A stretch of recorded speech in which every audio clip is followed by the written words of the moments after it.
오늘 말씀은 누가복음 13장 22절부터 35절에 있는 말씀입니다. 저와 함께 교독하도록 하겠습니다. 제가 먼저 읽겠습니다. 예수께서는 예루살렘으로 가는 길에 여러 마을과 동네를 거치며 말씀을 가르치셨습니다. 어떤 사람이 예수께 물었습니다. 주여, 구원받을 사람이 적습니까? 예수께서 그들에게 말씀하셨습니다. 너희는 좁은 문으로 들어가기 위해 힘쓰라. 내가 너희에게 말한다. 많은 사람들이 그곳에 들어가려고 하겠지만 들어가지 못할 것이다. 집주인이 일어나 문을 닫아버리면 너희는 밖에 서서 문을 두드리며 주인이 문을 열어주십시오라고 말할 것이다. 그러나 주인은 너희가 어디서 왔는지 나는 모른다라고 대답할 것이다. 그러면 너희는 저희가 주인님 앞에서 먹고 마셨고 또 주인님은 우리 동네 거리에서 가르치셨습니다 할 것이다. 그러나 주인은 너희가 어디서 왔는지 나는 모른다. 불의를 행하는 모든 자들아 내게서 물러가라고 할 것이다. 아브라함과 이삭과 야곱과 모든 예언자들이 하나님 나라에 있고 너희 자신은 정작 밖에서 내쳐진 것을 볼 때 너희는 거기서 슬피 울며 이를 갈 것이다. 사람들이 동서남북 사방에서 와서 하나님 나라의 잔치 자리에 앉을 것이다. 보라, 나중에 시작했으나 먼저 될 사람이 있고 먼저 시작했으나 나중 될 사람이 있다. 그때 몇몇 바리새파 사람들이 예수께 와서 말했습니다. 여기서 떠나 다른 곳으로 가십시오. 헤롯이 당신을 죽이려 합니다. 예수께서 말씀하셨습니다. 그 여우에게 가서 말하라. 오늘과 내일은 내가 귀신을 쫓아내고 사람들을 고쳐줄 것이다. 그리고 셋째 날이 되면 내 뜻을 이루리라. 그러나 오늘과 내일 그리고 그 다음 날에도 나는 마땅히 내 갈 길을 가야 한다. 예언자는 예루살렘 밖에서 죽을 수 없는 법이다. 오 예루살렘아 예루살렘아 내가 예언자들을 죽이고 내게 보낸 사람들로 돌로 치는구나.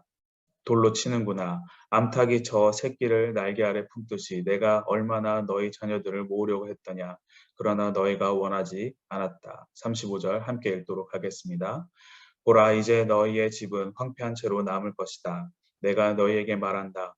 너희가 주의 이름으로 오시는 그분은 복이 있다라고 말할 때까지 너희가 다시는 나를 보지 못할 것이다. 아멘.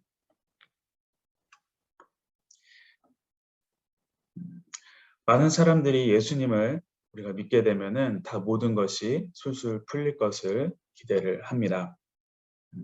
평안하고 탄탄대로가 펼쳐지기를 소망들을 하죠. 하지만 오늘 예수님께서는 우리들에게 넓고 탄탄한 대로로 가라고 말씀하시지 않습니다. 좁은 문으로 가라라고 이야기를 하시죠. 우리 23절과 24절 함께 읽겠습니다. 어떤 사람이 예수께 물었습니다. 주여, 구원받을 사람이 적습니까? 예수께서 그들에게 말씀하셨습니다. 너희는 좁은 문으로 들어가기 위해 힘쓰라. 내가 너희에게 말한다. 많은 사람들이 그곳에 들어가려고 하겠지만 들어가지 못할 것이다. 성경에서는 예수님께 질문하고 그 질문에 예수님이 대답하는 패턴들이 많이 기록되어져 있습니다. 그런데 예수님의 대답을 보면은 질문에 대한 명확한 답을 하지 않으시거나 조금 벗어난 대답을 하시거나 또는 비유로 답을 하실 때가 많으세요. 오늘 묻습니다. 구원받을 사람이 적습니까? 이 질문에 보통 일반적으로는 많다 적다라고 이야기하면 될 텐데 예수님의 대답은 조금 다릅니다. 예수님께서는 좁은 문으로 들어가기를 힘써라 라고 먼저 이야기를 하십니다. 직접적으로 대답을 하지 않으시고 돌려서 말씀을 하십니다. 그래서 듣는 이로 하여금 생각을 하게 하십니다. 예수님께서 직접적으로 단답형으로 대답을 하실 수 없어서 그런 것은 아니시죠. 분명히 모든 것을 다 완벽하게 말씀을 하실 수 있는 분이십니다. 구원의 과정은 어렵다. 구하여도 들어가지 못하는 자가 많다. 수가 제한된다. 그러니 너희는 너희가 생각하는 만큼 많지 않다. 그냥 바로 이렇게 이야기를 하실 수가 있습니다. 그런데 그것은 뒷편에 이야기하시고 구원받을 사람이 적습니까? 라고 이야기할 때 좁은 문에 들어가도록 힘써라 라고 예수님께서 말씀을 하세요. 왜 예수님께서는 이렇게 직접적으로 먼저 이야기를 하시면 되는데 왜 생각하게끔 간접적으로 우리들에게 말씀을 하시는 것일까요? 여러분 생각해 보지 않고 나오는 답은 그 문제는 우리들은 쉽게 잊게 됩니다. 생각을 그 뒤로 하지 않게 되죠. 많이들 하지 않습니다. 하지만 생각하게끔 하는 답변, 좁은 문에 들어가도록 힘을 쓰라고 이게 어떻게 구원과 그 숫자와 연관이 되는 것일까? 사람들을 묵상하게끔 만듭니다. 그러면서 예수님의 뜻하심이 무엇인지 왜 이렇게 표현을 하셨지 궁금해합니다. 그러기 위해서는 예수님이 어떤 분인지 우리가 알아야만 되겠죠. 그러다 보면은 예수님께서 우리들에게 하신 말씀을 우리가 생각하고 묵상하게 됩니다. 그러면서 어떻게 될까요? 점점 예수님을 알게 되고 예수님과 가까워지는 것입니다.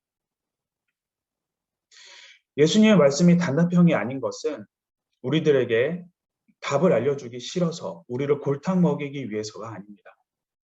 예수님께서는 우리들이 더욱더 예수님을 알기를 원하시기 때문입니다. 더 예수님께 가까이 다가오시기를 바라시기 때문입니다. 그렇기 때문에 우리가 말씀을 읽으면서 묵상할 때 바로 답이 나오지 않을 때는 기뻐하시기 바랍니다.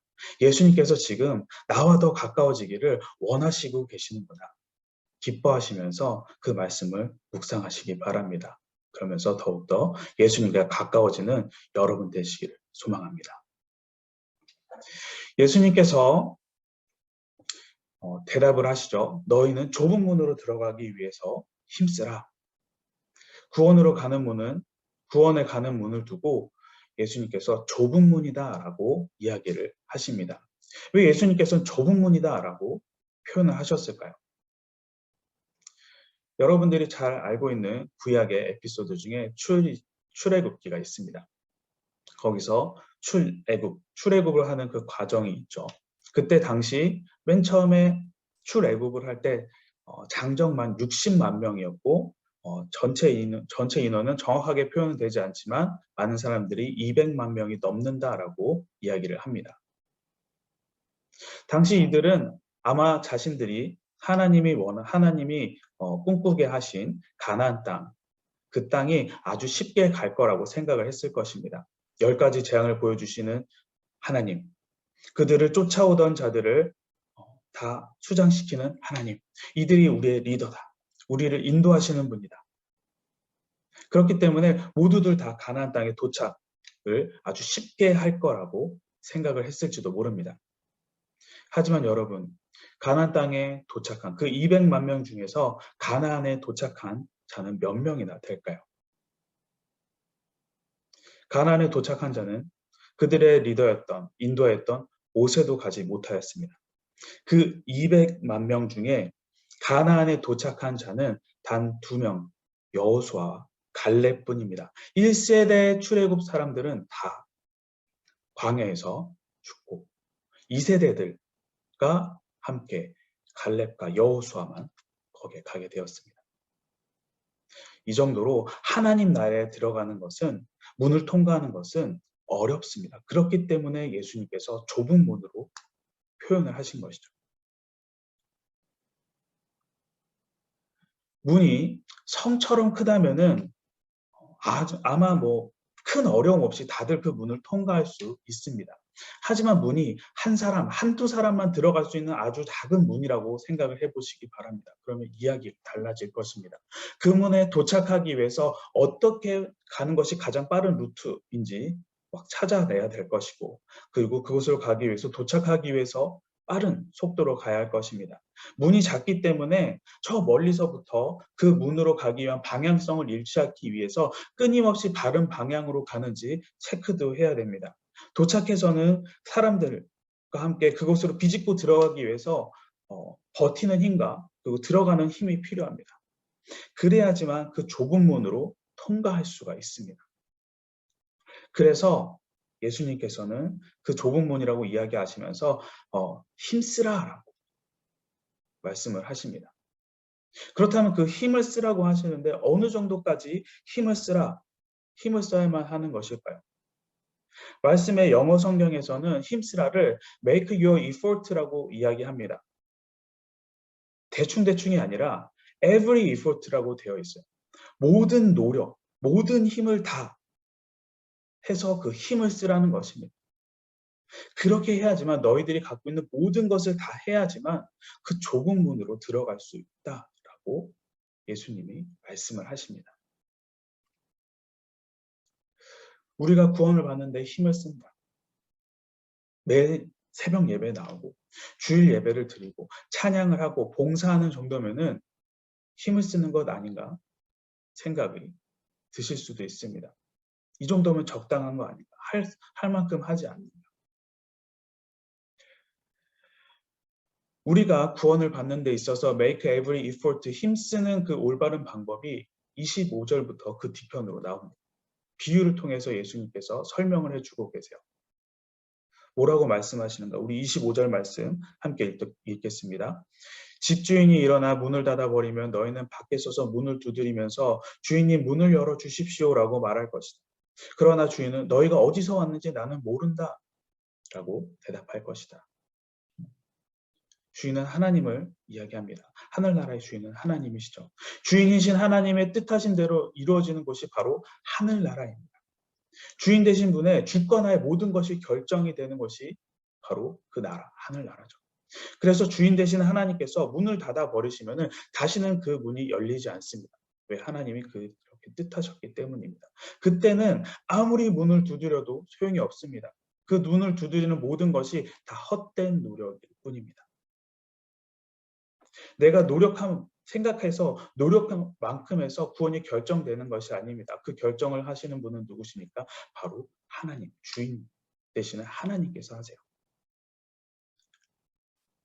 그러면서 말씀하십니다. 26절 말씀 함께 읽겠습니다. 그러면 너희는 저희가 주인님 앞에서 먹고 마셨고 또 주인님은 우리 동네 거리에서는 가르치셨습니다 라고 할 것이다. 문을 열어달라고 두드리는 자들이 억울해하면서 이야기를 합니다. 주인님 앞에서 먹고 마셨습니다. 가르침을 받았습니다. 여기서 먹고 마셨다라고 하는 것은 식탁 교제가 이루어졌다라는 거죠. 식탁에서 나눔이 이루어졌다라는 것입니다. 가르침을 받았다라고 하는 것은 그 주인 된 그 안에서 포함되어서 같은 공동체를 내가 이루었습니다. 라고 이야기를 하는 것입니다. 즉 나는 주인님과 하나님과 교제를 하였습니다. 라고 이 문을 두드리는 자들이 이야기를 하는 것입니다. 이들은 주인을 전혀 모르는 자들이 아니었습니다. 그렇다고 그리고 그 주인을 배척하는 자들도 아니었어요. 그렇기 때문에 어떻게 보면 주인이 이들을 모를 리가 없습니다. 그런데 주인의 대답은 한결같습니다. 너희가 어디서 왔는지 나는 모른다. 나는 모른다. 너희를. 당시에 나는 너희를 모른다라는 표현은 죄인들을 공회에서 쫓아낼 때 쓰는 말이었습니다. 그렇기 때문에 예수님께서 말씀하신 나는 너희를 모른다라는 이 말은 너희들의 존재 자체를 모른다는 의미가 아닙니다. 너희를 천국에서 내가 쫓아냈다, 구원해서 제외시켰다라는 그런 의미를 갖고 있는 것입니다. 참 무서운 말이죠. 여기서 우리가 꼭 짚고 넘어갈 것이 있습니다. 분명 그들은 주인과 교제를 하나님과 교제를 이루었다고 말하는데 하나님은 그들을 모른다라고 하신다는 것입니다. 하나님은 머리가 나쁘신 분이 아니시죠. 모를 리가 없습니다. 그 뒤에 주인께서 이야기하는 내용이 무엇입니까? 불행을 행하는 자들아라고 이야기를 하는 것이 있습니다. 표현을 합니다. 그들의 행위가 바르지 않다라고 이야기합니다. 즉 그들의 모든 것을 다 보고 계셨다라는 거예요. 그래서 너희는 구원에서 제외가 됐어라고 이야기를 합니다. 그럼 그들이 행한 그 불의를 행한 것, 그들의 행위는 무엇입니까? 그들이 앞에서 행했다는 것은 함께 먹고 마셨다라는 겁니다. 가르침을 받았다라고 이야기를 합니다. 지금으로 생각하면 무엇입니까? 신앙생활을 했습니다. 말씀 아는 것에 내가 노력을 했습니다. 라는 것이죠. 하나님은 온전히 주님과 교제를 이루는 자들, 하나님 말씀 속에서 하나님의 뜻하심을 온전히 구하는 자들, 그래서 삶 가운데 주님의 뜻하심이 무엇인지 예수님 닮기를 힘썼던 자들, 힘쓰는 것에 노력한 사람들, 이들을 보고 하나님께서는 모른다라고 구원을 제외했다라고 말씀하시는 분이 아닙니다. 예수님께서 여기서 말씀하신 불의를 행한 자들이란 앞서 말씀드린 자들과 같은 형식을 가지고는 있지만 그 속은 텅텅 빈 자들을 이야기합니다. 형식적인 신앙생활을 한 사람들, 보여주기 위해서 교회 출석을 하고 말씀 알기 위해서 그 자리에 앉아있던, 또는 교회의 높은 직분을 위해서 있는 자들, 보여주기 위해서 함께 신앙생활을 한 사람들, 경력을 따지는 사람들. 하지만 그들 안에는 가장 중요한 하나님이 빠져있는, 형식만을 갖추고 있는 사람들입니다. 이런 분들은 하나님과 교제하는 것에 힘쓰는 자들이 아닙니다. 하나님이 내 삶에 꼭 필요한 분이 아니에요. 그들은. 많은 분들이 교회만 나오면 당연히 구원을 받는 것처럼 생각합니다. 자연스럽게 하나님 나라에 간다라고 생각들을 합니다. 그래서 이제 자기가 여유로울 때는 하나님 앞에 왔다가 상황이 힘들어지면은 하나님과 멀어지고 세상으로 뛰쳐나가시는 분들이 계세요. 하나님을 구하는 것이 아니라. 저한테는 이런 기억이 있습니다.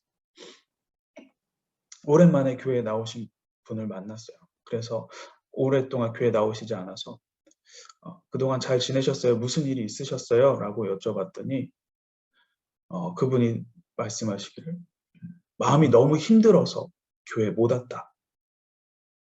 또 어떤 분은 제가 너무 바빠서 교회 올 수가 없었어요. 이 대답을 들으실 때 어떤 마음이 드시나요? 참 이상하죠. 마음이 힘들면 우리가 더 찾아야 되는 것은 내 마음을 평안케 하기 위해서 하나님을 찾아야만 합니다. 일이 바빠서 교회에 나오지 못했다라고 하는 것은 어떠한 고백입니까? 내 삶의 1순위는 하나님이 아니라 일입니다. 라고 하는 고백과 같습니다. 하나님께서 25절과 27절에서 비유로 말씀하십니다. 너희가 나와 먹고 나에게 가르침을 받았다고 불의를 행한 자들아 물러가라. 나는 너희를 모른다. 사랑하는 성도 여러분, 오늘의 이 말씀은 지금의 우리들의 모습을 돌아볼 수 있는 기회를 주시는 하나님의 은혜입니다. 그리고 이 기회가 어떻게 보면 마지막이 있을 수도 있습니다. 그래서 무섭기도 하고 정신이 번쩍 드는 말씀이기도 합니다. 구원으로 들어가는 문은 좁다. 힘을 써야 된다. 라는 것을 기억하시면서 온 힘을 다해서 주님 알기를, 주님과 교제하기를 힘쓰시는 여러분 되시기를 소망합니다. 우리 32절과 33절 말씀 함께 읽도록 하겠습니다. 예수께서 말씀하셨습니다. 그 여우에게 가서 말하라. 오늘과 내일은 내가 귀신을 쫓아내고 사람들을 고쳐줄 것이다. 그리고 셋째 날이 되면 내 뜻을 이루리라. 그러나 오늘과 내일 그리고 그 다음 날에도 나는 마땅히 내 갈 길을 가야 한다.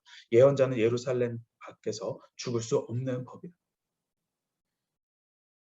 헤롯이 예수님을 죽이겠다라는 협박을 하는 이 말씀은 누가복음에만 기록이 되어져 있습니다. 그래서 이 말씀을 놓고 의견들이 참 다양하게 제시가 됩니다. 하지만 이 말씀을 통해서 분명히 우리가 알 수 있는 것은 한 가지입니다. 그것은 예수님께서 하나님의 계획하심에 철저히 순종하시는 삶을 살았다는 것을 우리는 다시금 볼 수 있습니다. 철저히 메시아의 길을 가시겠다라고 하는 예수님을 보게 됩니다. 이 땅에 오신 예수님은 정말 많은 유혹들이 있습니다. 정말 많은 흔들림이 있었어요. 사탄에서부터 사람에 이르기까지, 그리고 죽음 직전까지도 시험을 당하셨어요. 정말 이 땅에서 계시는 그 모든 시간 가운데 엄청난 압박, 프레스가 어마어마했을 것입니다. 하지만 예수님은 어떤 상황에서도 흔들리지 않으셨습니다. 그리고 믿음으로 승리하셨습니다. 유혹에 넘어가지 않았어요. 목숨이 위협을 당하는 순간에도 당당하셨습니다. 두려워하지 않으셨어요. 우리는 이러한 예수님 닮기를 소망을 합니다. 그래서 예수님의 그 흔들림 없는 그 중심을 잃지 않는 모습을 담고 싶습니다. 예수님과 같은 삶을 살고 싶습니다. 라고 이야기들을 많이 하시죠. 그래서인지 우리들은 매 순간순간 우리도 유혹을 받습니다. 오늘 아침에도 눈 뜰 때부터 우리는 세상적인 유혹을 아마 받으셨을 거예요. 일어나서 새벽 예배 참여할까 말까. 오늘은 그래도 좀 쉴까. 매일 나왔는데. 이런 유혹을 저만 받은 것 같습니다. 네. 삶 속에서 많은 이런 유혹들이 있어요. 물질적인 유혹도 있고 성적인 유혹, 소유하고 싶은, 또 게으름, 또 분노, 정말 많은 유혹들이 우리들을 항상 흔듭니다. 이런 현실 속에서 하나님의 자녀로 택함을 받은 우리들은 예수님처럼 흔들리지 않기를 소망합니다. 하지만 어떻습니까? 실상은 흔들려요. 넘어집니다. 우리가 흔들리는 이유는 하나입니다. 바로 두려움 때문입니다. 실패하는 것이 두렵고 패배하는 것이 염려가 되는 그 두려움 때문에 우리는 흔들립니다. 그 두려움은 어디서 오냐? 주님을 믿지 못하는 믿음에서 옵니다. 믿지 못하는 믿음. 믿지 않기 때문에. 그래서 예수님을, 하나님을 바라보는 것이 아니라 승리를 내가 패배하지 않기 위해서는 예수님이 아니라 세상적인 것에 넘어가야겠구나.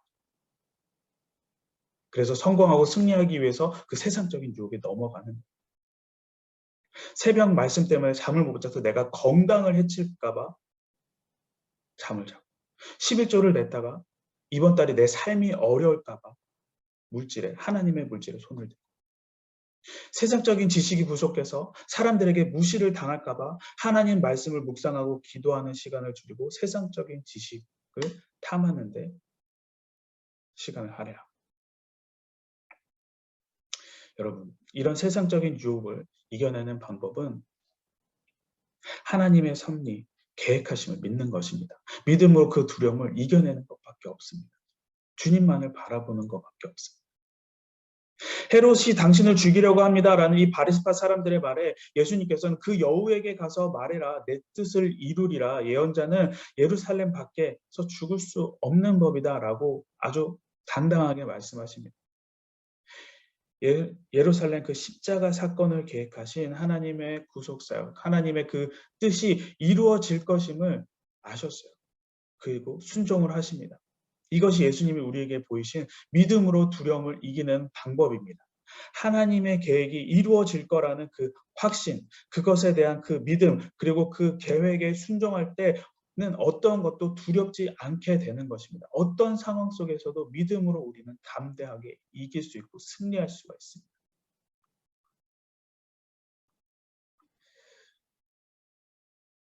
사랑하는 성도 여러분, 하나님께서는 자녀된 자들이 받은 하나님의 사명을 완수할 수 있도록 인도해 주시는 분이십니다. 보호해 주시는 분이십니다. 그리고 이겨낼 수 있는 능력 주시는 분임을 여러분 이미 다 알고 계시겠지만 다시 한번 가다듬어서 믿으시기 바랍니다. 그 믿음을 가지고 어떠한 상황 속에서도 흔들림 없이 담대히 나가시기 바랍니다. 그럴 때 주님께서 주시는 평안이 여러분의 마음 가운데, 여러분의 상황 가운데 임하는 것을 경험하시는 여러분 되시기를 주님의 이름으로 간절히 소원합니다. 오늘 말씀 가지고 지금 이 시간 우리 함께 기도하도록 하겠습니다. 두 가지 기도 제목 가지고 기도할 텐데요. 우선 첫 번째, 좁은 문으로 들어가기를 힘쓰라라고 말씀하신 주님과 교제하는 데 있어서, 주님의 안에 있어서 온 힘을 다하게, 온 힘을 다 쓰는 자가 되게 하여 주시옵소서. 그래서 주님의 계획하심에 대한 믿음이 흔들리지 않도록 하여 주시고 주님의 뜻하심에 순종하며 담대히 나아가는 자 되게 하여 주시옵소서. 주님을 향한 강건한 믿음을 허락해 달라고 우리 지금 이 시간 함께 기도하도록 하겠습니다.